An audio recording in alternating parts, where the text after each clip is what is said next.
Right, here's an update on my 69 Ford highboy cummins swap. I've got a shorter hose on the power steering pump here with a 90 on it. Make it a little cleaner looking, keep it out of the way. We got a intercooler piping all done, inner fenders and core support, brake booster, master cylinder. Gotta change these lines out here. Got a lot of the wiring done here. Got a Optima battery and a cheap battery tray from Napa. Custom bracket I built because I've never seen one of them. It's worth the shit. The hold down, I guess. Got a lot of this wiring all tackled. We got big wire just going to this Ford starter solenoid on this side. And that big wire goes down to this starter, so it's getting 12 volts all the time. And then just on the Ford solenoid, left this all stock right here, put it on the driver's side, of course, just lengthen the wires. And in this lug, it just runs down to the starter, give it the signal to crank. Pretty simple. Got a lot of this all cleaned up here, all in snakeskin stuff. Got a wire to my kill solenoid.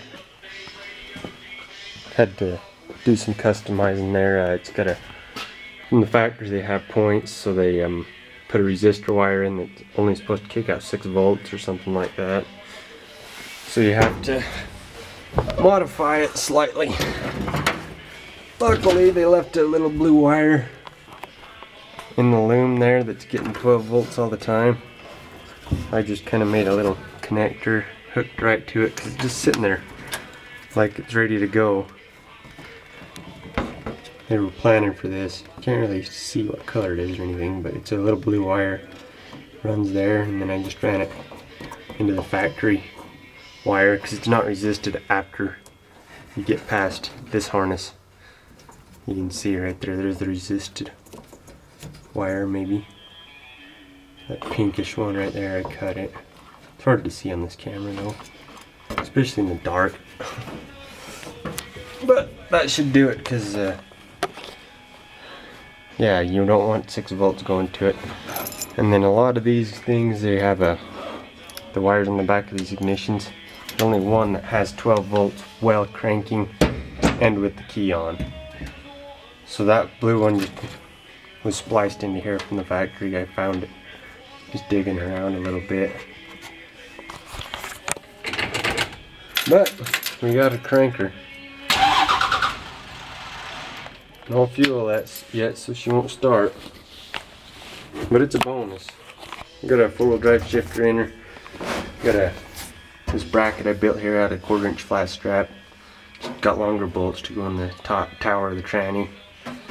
This is factory here. I ground the bottom pedestal out so it sits flat all the way around. And I drilled another hole in it. Cut this end of it off, so I have 3 bolts in it instead of just 2. Got heim joints on her.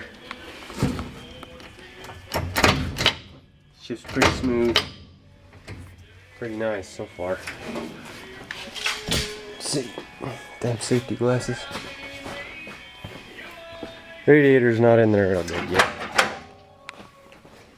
Downpipe, popping 89, 2-wheel drive, Cummins.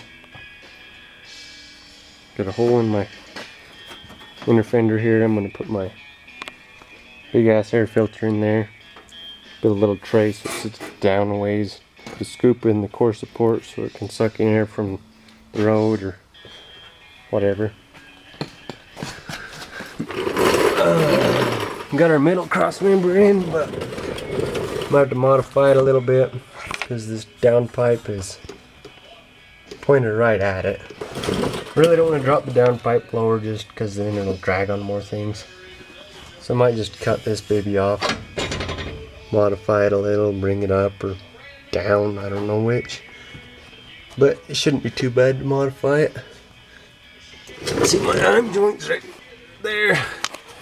1/2-inch heims off eBay. The kit was like 22 bucks or something like that. Just came with the bung, or whatever the hell you want to call it. I think they call it a bung for right there.